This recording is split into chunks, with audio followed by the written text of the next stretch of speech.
Olá, turma! Tudo bem com vocês? Vamos para mais uma aula de ciência? Nós estamos estudando sobre o nosso planeta Terra. Nós vimos na nossa última aula como que nós podemos representar o nosso planeta. Vimos que podemos representá-lo através dos mapas, que são os planisférios e o globo terrestre. Vimos também que o nosso planeta é dividido por várias linhas imaginárias, linhas verticais e linhas horizontais, que são chamadas de paralelos e meridianos. Hoje nós vamos estudar um pouquinho sobre a água do nosso planeta. Onde essa água está concentrada? De onde vem toda essa água do nosso planeta Terra? Então, nós já vimos que a maior parte da água está concentrada nos oceanos e nos mares. E que essa água, ela é uma água salgada, é uma água que não pode chegar nas nossas casas para o nosso consumo. Então, de onde vem a água que chega nas nossas torneiras? Essa água vem das geleiras, dos lagos e dos rios. Aqui eu preciso lembrar a vocês que só 3% da água de todo o nosso planeta é uma água doce. É uma água que pode ser consumida por nós seres humanos. Então, geralmente, essa água que chega na nossa casa é uma água que vem dos rios. Mas vocês sabiam que no subsolo, lá embaixo, bem profundo do solo, também existe água? Essa água que fica no subsolo são algumas reservas que são chamadas de aquíferos. Vamos entender como é que esses aquíferos são formados?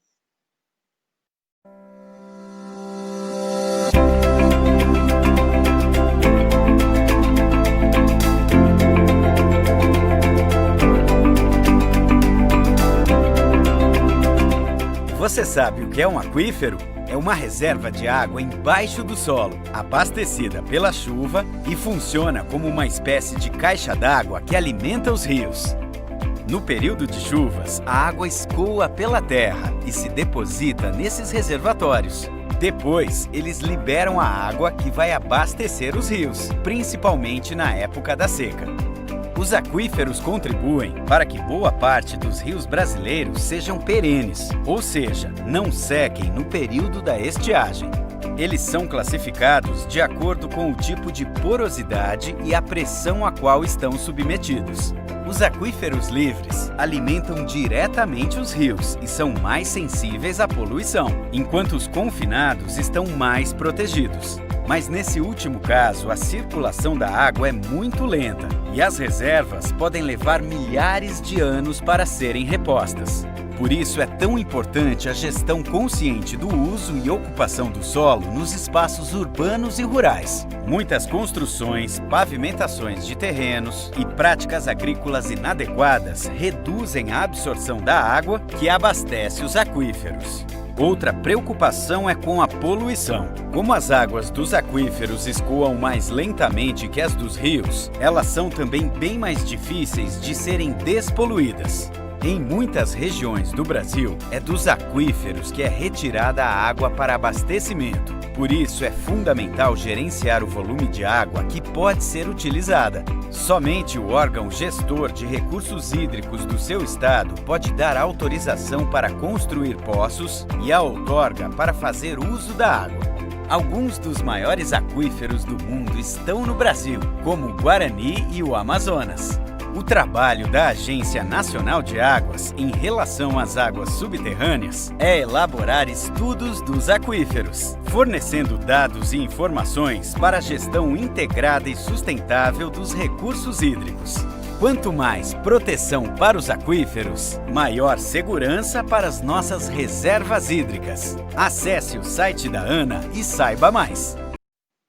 Então, turma, viram que legal que são os aquíferos? Como é que eles são formados e que existe água embaixo da terra, no subsolo? Legal, né? Eu preciso também lembrar a vocês que as nuvens são formadas por minúsculas gotículas de água. Então, quando essa água é evaporada, formam-se as nuvens.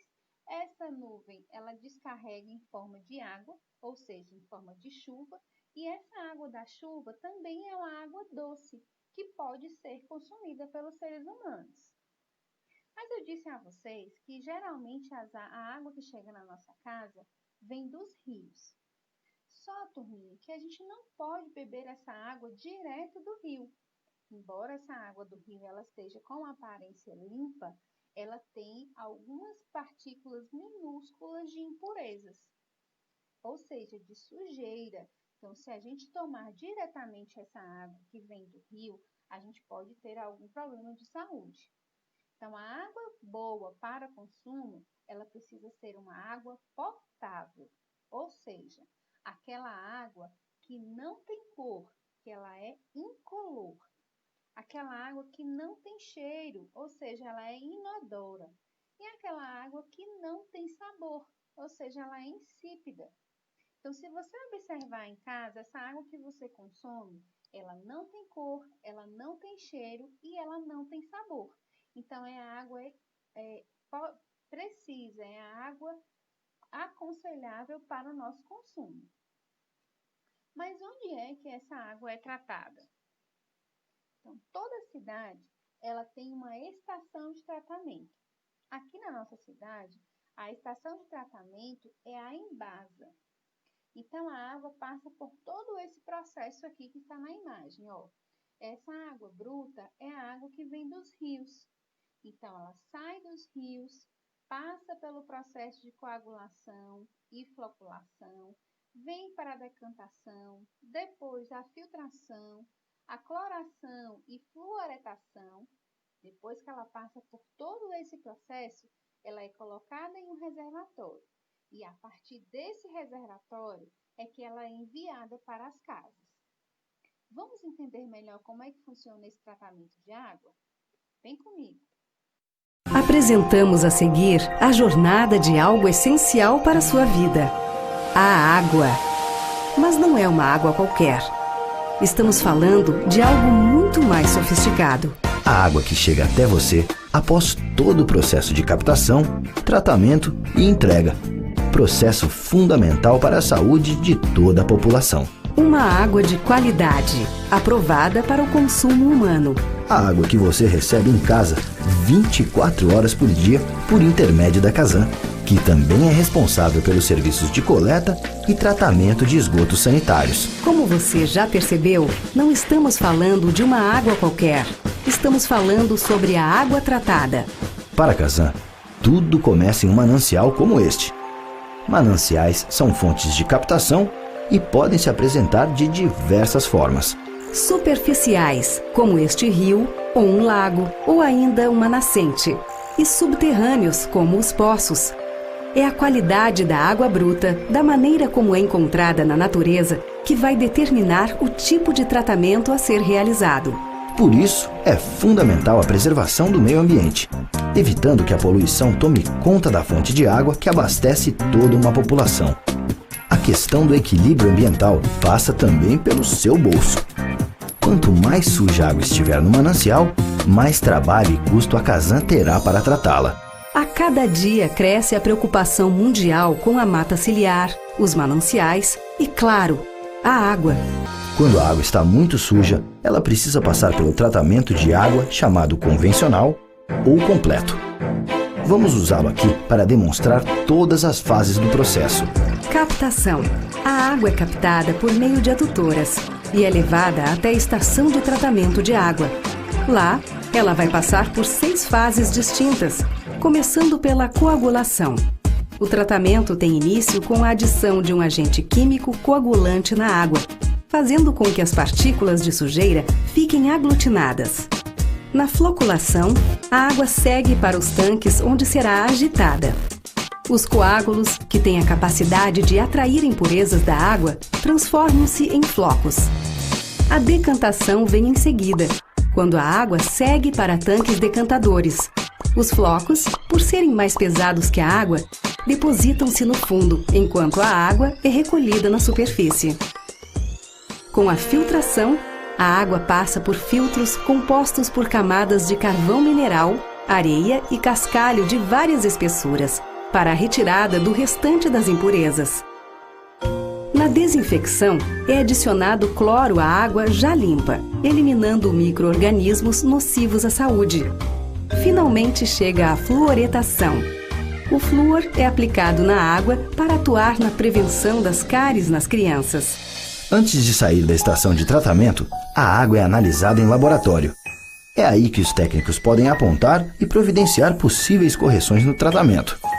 As análises obedecem às determinações do Ministério da Saúde e são fornecidas aos consumidores em relatórios mensais e anuais. Na reservação, a água é armazenada em reservatórios, pronta para ser distribuída.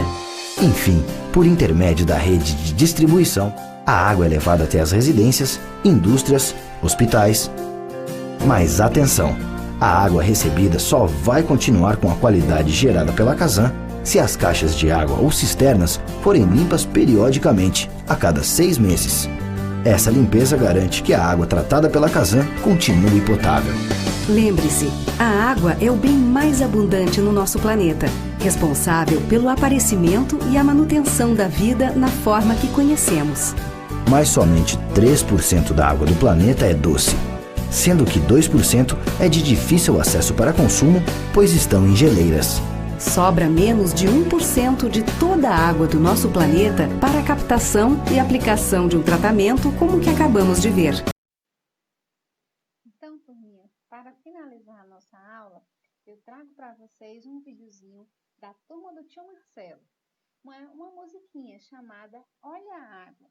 Espero que vocês gostem, turma. Um abraço e até a próxima aula. Tchau!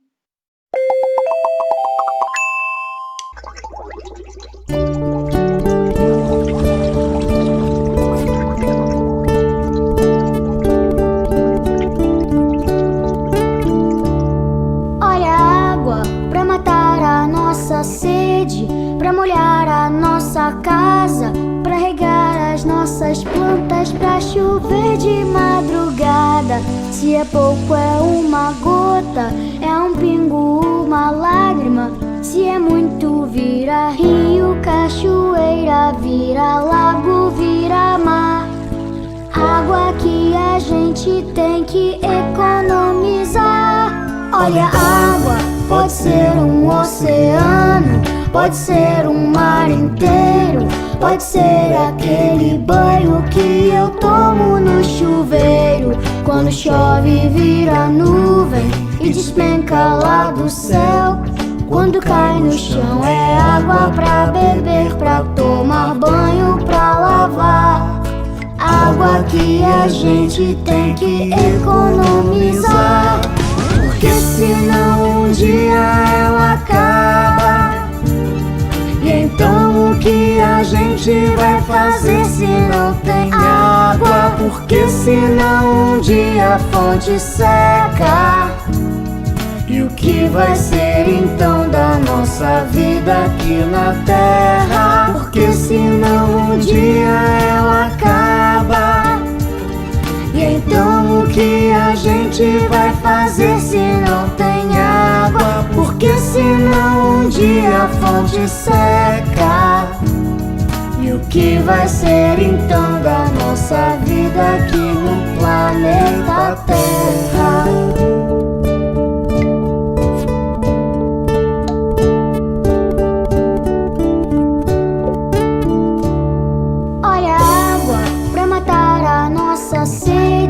Pra molhar a nossa casa, pra regar as nossas plantas, pra chover de madrugada. Se é pouco é uma gota, é um pingo, uma lágrima. Se é muito vira rio, cachoeira, vira lago, vira mar. Água que a gente tem que economizar, porque senão um dia ela acaba. E então o que a gente vai fazer se não tem água? Porque senão um dia a fonte seca. E o que vai ser então da nossa vida aqui na terra? Porque senão um dia ela acaba. E então o que a gente vai fazer se não tem água? Porque senão um dia a fonte seca. E o que vai ser então da nossa vida aqui no planeta Terra?